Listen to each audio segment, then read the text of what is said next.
pengungkapan kasus penipuan dan atau penggelapan jasa wedding organizer by Ayu Puspita. Di sini hadir Bapak Direskrim beserta rekan-rekan Kasubdit dan penyidik Kasubdit Penmas. Saya ingin menyampaikan bahwa pengungkapan kasus WO by Ayu Puspita telah menimbulkan banyak korban di wilayah hukum Polda Metro Jaya. Menjelaskan penetapan 2 tersangka, pasal yang dipersangkakan, serta perkembangan proses penyidikan. Kami juga akan menyampaikan data laporan dari posko pelayanan pengaduan korban serta estimasi total kerugian berdasarkan hasil verifikasi sementara. Polda Metro Jaya berkomitmen dalam penegakan hukum, serta kami juga ingin meluruskan kepada masyarakat sehingga tidak berspekulasi dan mendapatkan informasi yang valid, terkini, dan fakta dari Polda Metro Jaya. Kami juga mengucapkan kepada rekan-rekan yang hadir pada siang hari ini, kami akan menyampaikan perkembangan kasus penipuan dan atau penggelapan dengan modus wedding organizer by Ayu Puspita, sebuah kasus yang mendapatkan perhatian publik dan masyarakat karena melibatkan ratusan korban dan nilai kerugian yang sangat signifikan. Polda Metro Jaya berkomitmen untuk memberikan informasi secara terbuka, transparan, dan akuntabel sebagai wujud pelayanan kepada publik dan dukungan terhadap proses penegakan hukum yang sedang berjalan. Selanjutnya kami akan berikan waktu kepada Bapak Direktur Reserse Kriminal Umum untuk menjelaskan secara runtun, secara rinci terkait kronologi sampai dengan perkembangan proses penyidikan. Silakan Bapak Direskrim. Terima kasih Pak Kabid Humas. Assalamualaikum warahmatullahi wabarakatuh. Selamat siang rekan-rekan semuanya. Pada hari ini kami akan menginformasikan terkait dengan penanganan perkara pidana yang diduga dilakukan oleh pemilik dari WO by Ayu. Sebagaimana kita ketahui, dalam beberapa waktu belakangan sudah terjadi suatu peristiwa hukum yang mengakibatkan kerugian terhadap para korban. Selanjutnya kami melakukan upaya penyelidikan dan penyidikan terhadap peristiwa hukum tersebut. Dan dari keterangan saksi, kemudian alat bukti yang kami peroleh dari proses penyelidikan dan penyidikan yang kami lakukan, kami menemukan satu konstruksi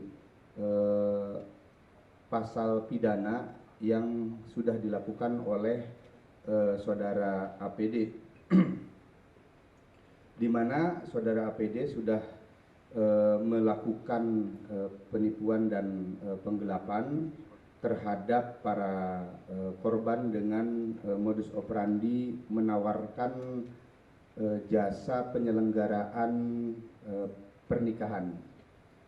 Dari kegiatan tersebut yang bersangkutan saudara APD memperoleh keuntungan dan menggunakan uang yang disetorkan oleh para korban untuk kepentingan pribadinya. Dari alat bukti yang kami peroleh dalam proses penyelidikan dan penyidikan tersebut, saat ini kami sudah menetapkan 2 orang tersangka, yaitu saudari APD dan saudara DHP. Dari fakta hukum yang kami peroleh tersebut, terhadap kedua orang tersangka ini sudah kami tahan di rumah tahanan Polda Metro Jaya. Adapun selain proses penyidikan yang kami lakukan terhadap peristiwa hukum yang terjadi, kami juga membuka posko layanan pengaduan untuk para korban yang merasa menjadi korban dari perbuatan para tersangka. Dari posko layanan pengaduan yang kami buka baik secara online melalui Instagram Ditreskrim Polda Metro Jaya, kemudian dari layanan call center 110 Polri, dan dari posko pengaduan langsung yang kami buka di kantor Ditreskrim Polda Metro Jaya, kami menerima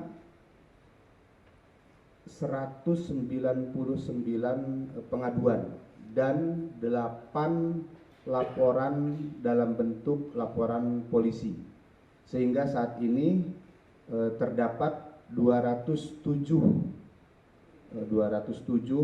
permasalahan perkara yang menyangkut dengan wedding organizer ini.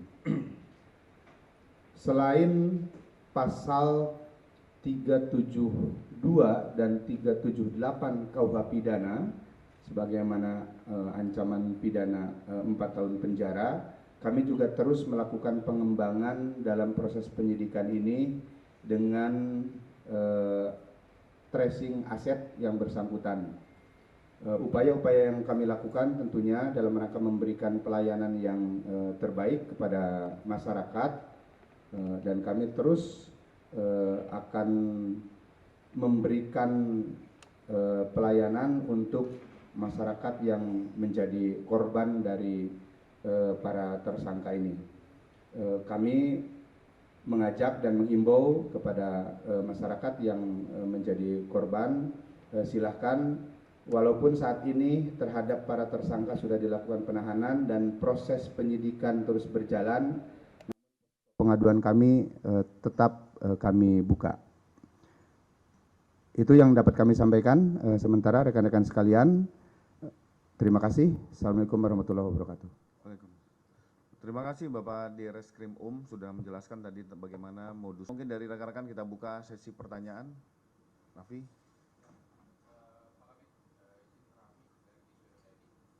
Yang kami lakukan motifnya adalah motif ekonomi. Kenapa demikian? Karena dari keuntungan yang diperoleh atas perbuatan yang dilakukan oleh para tersangka ini digunakan untuk kepentingan pribadi, baik itu untuk membayar cicilan rumah, kemudian untuk kegiatan jalan-jalan ke luar negeri, dan untuk kepentingan-kepentingan pribadi yang lainnya.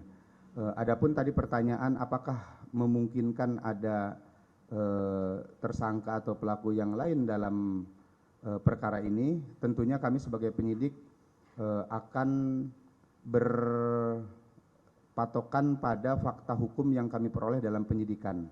Apabila ditemukan ada tersangka lain dalam proses penyidikan, kami akan melakukan penyidikan terhadap tersangka tersebut, ataupun ada dugaan aset-aset lain yang dilarikan ke tempat lain. Kami terus akan kembangkan penyidikan ini sampai dengan tuntas dan utuh.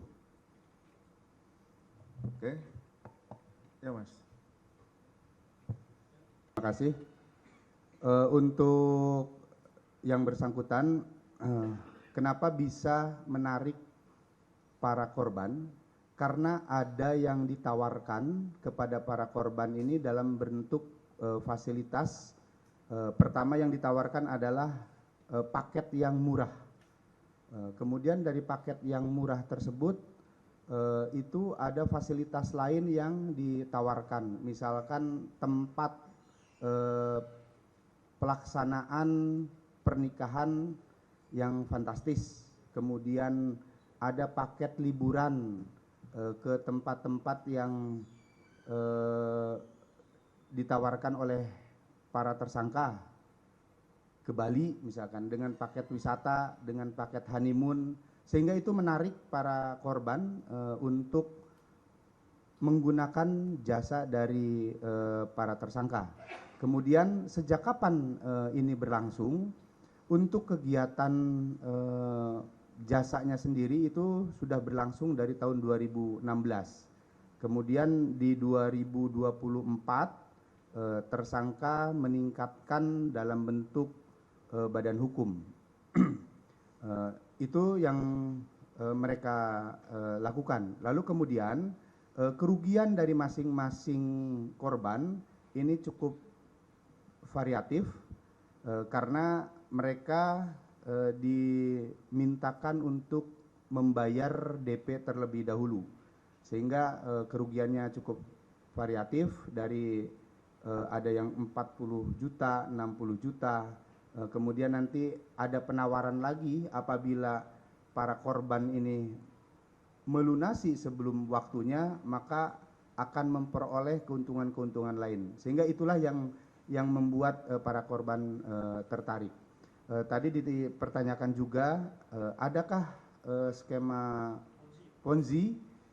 Memang di dalam menjalankan bisnisnya ini, tersangka dengan sistem gali lubang tutup lubang, sehingga untuk menutupi kegiatan yang daftar lebih dahulu karena nilainya murah, kemudian dia akan tutupinya dengan pendaftar berikutnya.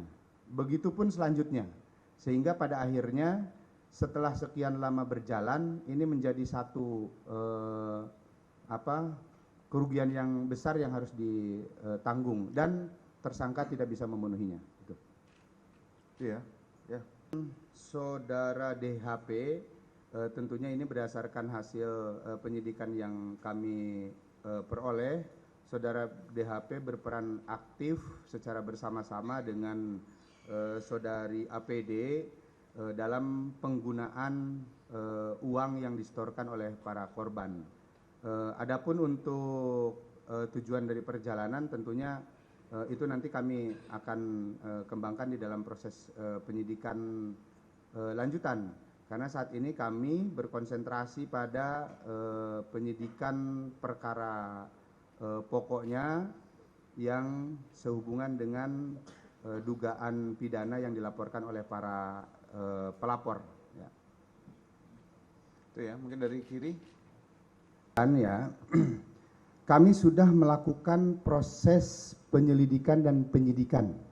Dari fakta hukum yang kami peroleh dalam proses penyidikan ini, kami sudah menetapkan 2 orang tersangka, saudari APD dan saudara DHP. Jadi kami ulangi, 2 orang tersangka, saudari APD dan saudara DHP. Kepadanya kami tetapkan tersangka tentunya berdasarkan fakta hukum yang kami peroleh dalam proses penyidikan dengan alat bukti yang kami dapatkan. Begitupun juga hasil penghitungan terhadap kerugian yang ditimbulkan oleh perbuatan dari para tersangka. Ini kami hitung berkisar jumlahnya tadi sebagaimana disampaikan 11,5 miliar. 11,5 miliar ya, 11 miliar 588 juta 117.160 rupiah. Silakan secara jelas kami sudah paparkan di depan teman-teman sekalian. Jadi dalam perkara ini penyidik sudah menetapkan 2 orang tersangka. Namun demikian, apabila di kemudian hari kami menemukan fakta hukum lain yang mengarah pada orang dengan perbuatannya memenuhi dan dapat ditetapkan sebagai tersangka, kami akan menginformasikan kepada rekan-rekan sekalian atas penetapan tersangka dari pelaku yang lain. Stay updated, info terkini masih banyak. Jangan lupa subscribe, like, dan share YouTube official OKZone. Dan selengkapnya ada di okezone.com.